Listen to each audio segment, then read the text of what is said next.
Hello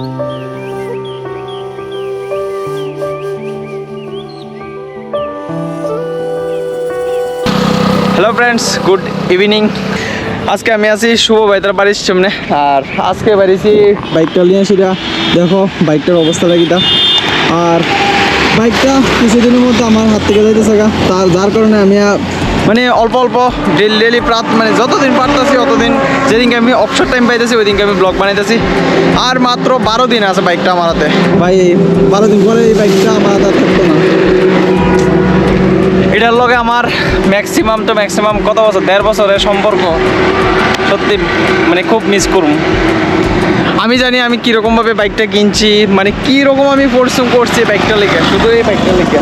মানে আমার অবশ্য ওই সময় প্ল্যান আসিল না। আমি অনেক ব্লগের মধ্যে কইছি যে মানে এই বাইকটা কিনুন, আমার কোনো প্ল্যান আসিল না। মানে আমি বাইকটা কিনে সেটা আমি বহুত দিন এমন গেছিলো, মানে আমার মন ভালো আসিল না যে আমি কি বাইক কিনে নিয়েছি। আমার অন্য একটা বাইক কেনার ইচ্ছা ছিল, কিন্তু এটা লিয়ে পড়ছি। কিন্তু ওখানে মানে বাইকটার প্রতি এতটা অ্যাটাচমেন্ট হয়ে আছে না, মানে বাইকটা ছাড়ানো আমার কোনো ইচ্ছা করতেছে না। কিন্তু একটা সমস্যার মতো বেড়ে গেছি গা, যে কারণে আমার বাইকটা ছাড়তে লাগতেছে। এই দেখো ভাই, শুভ ভাই পড়ছে কথা বলতে বলতে। দেখো ভাই, কিছুদিন পরে শুভ ভাইটার লগে ব্লগ বানাইতে লাগবো। আমার দমিতে যাবো গা, দমি যাওয়ানোর পরে শুভ ভাইটার লগে আমার ব্লগ দেখবো বহুত। তোমরা সত্যি করে কইতেছি, মানে আমার বাইকটা চালানোর কোনো ইচ্ছেই হইতেছে না, কিন্তু কোনো একটা কারণবশত ছাড়তে লাগতেছে। আর তোমরাও ওই রকম সাপোর্ট ওই রকম আইতেছে না, যেরকম পরিশ্রম করতেছে ওই রকম সাপোর্ট আইতেছে না, যে কারণে বাইকটা আমার ছাড়তেই লাগতেছে। কোনো অপশন নেই আমার কাছে। কিন্তু মানুষে কয় না, নতুন কিচ্ছু একটা পাইতে হইলে কিচ্ছু একটা হারাইতে লাগে। তো আমি এই বাইকটা হারাইতেছি, কিচ্ছু একটা পামু শিওর, আমার অতটুকু তো জানা আছে, কিছু না কিছু একটা পামু, ভালো কিছু পামু। তো অবশ্যই সাপোর্টও করো তোমরা। এমন না আমি মানে মোটো ব্লগিং কুইট করতেছি, কিন্তু ব্লগিং কুইট করতাম না। তোমরা ব্লগ দেখতে পারবা হয়তো, বা মানে মোটো ব্লগও হয়তো দেখতে পারবা, কারণ আমার লগে যারা আছে তারা তো অবশ্যই তারা বাইক দিয়েছেন আমি মোটো ব্লগ করুম। কিন্তু আমার এই ডমির মধ্যে তোমরা মোটো ব্লগ দেখতো না ভাই। লাস্ট টাইম মোটো ব্লগ দেখতেছো আমার এই বাইকে।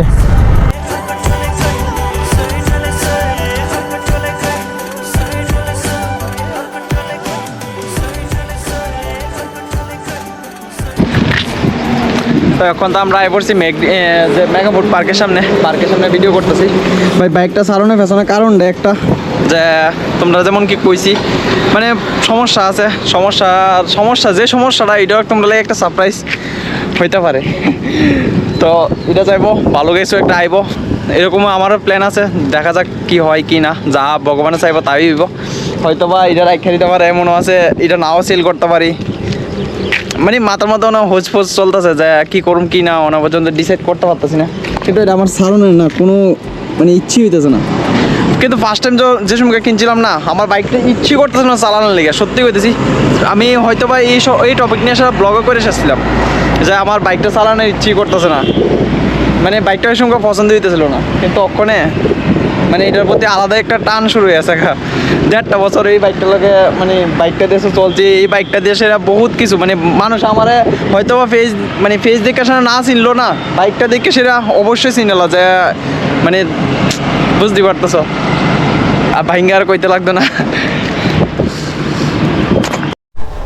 ওখানে আইছিল বৃষ্টি, যার কারণে এই জায়গাটার তলে মানে এই জায়গাটার নিচে এসে বয়ে দিছি।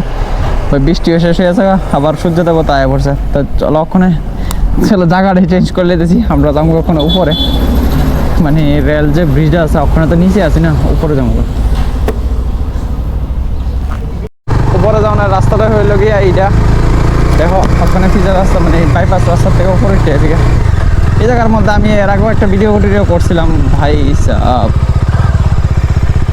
রাস্তা তো আসছে, কিন্তু একটু নিতে কষ্ট হইব। দেখো রাস্তাটা কীরকম, মানে যাইতে একটু কষ্ট তো হইবই।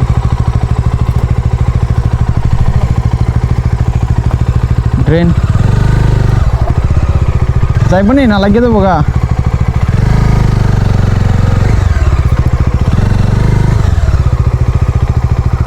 ভাই শুধু কাজ আর কাজ।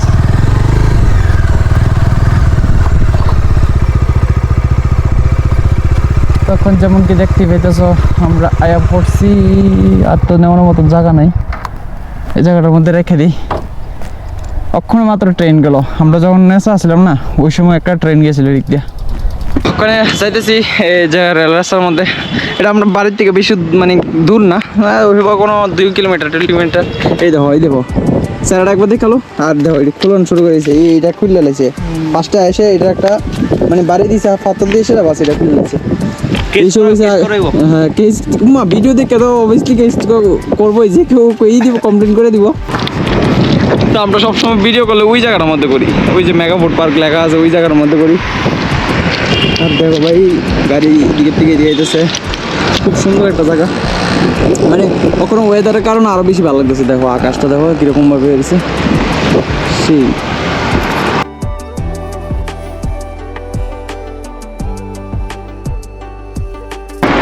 তো ওখানে আমরা আছি ওখানে পর্যন্ত এই রেল লাইনের মধ্যেই। আর ওখানে সিনেমেটিক শট লইছিলাম, আশা করি তোমরা ভালো লাগবো। অবশ্যই ব্লগের মধ্যে আজকে দিমু, অন্য সময় আমি লইলো না ব্লগের মধ্যে আপলোড মানে দিই না আর কি, ভালো লাগে না দেখতে, ভালো লাগে না। 2-3 মিনিটের করি, আজকে একটু লম্বা করছি, মানে 10 মিনিটের মতন করছি। তো আশা করুন তোমরা দেখে ভালো লাগবো। আর আজকে এমন কিছু ব্লগটার মধ্যে মানে ভালো কিছু করতে পারছি না, কারণ হচ্ছে যে সেটা বৃষ্টি ভাব হয়ে গেছে, তোমরা দেখতে পাচ্ছ। মানে হঠাৎ করে বৃষ্টি হয়ে পড়ছে, ভাবছিলাম একটু মোটো ব্লগটা করুম কিছু একটু, কিন্তু করতে পারছি না। তো দেখা হইতেছে অন্য একটা নতুন ব্লগের মধ্যে। আজকের জন্য এতটুকু রাখতেছি। আর লাস্টে একটি কথা বলবো, আর আমার কাছে বাইকটা 12 দিনের মতন আছে। যারা মানে বাইকটা দিয়ে আমার চিনো বা আমারে বা বাইকটার এক লগে মানে দেখছো সবসময়, তো তার লেগে একটু মানে আমারও খারাপ লাগতেছে, নিজের ভিতর থেকে অনেকটা খারাপ লাগতেছে সত্যি কথা কই থেকে। মানে একটা আছে না, একটা মানুষ ধরো না 1.5 বছর ধরে তোমার লগে থাকে, যেমন একটা অ্যাট্রাকশন হয়ে থাকা।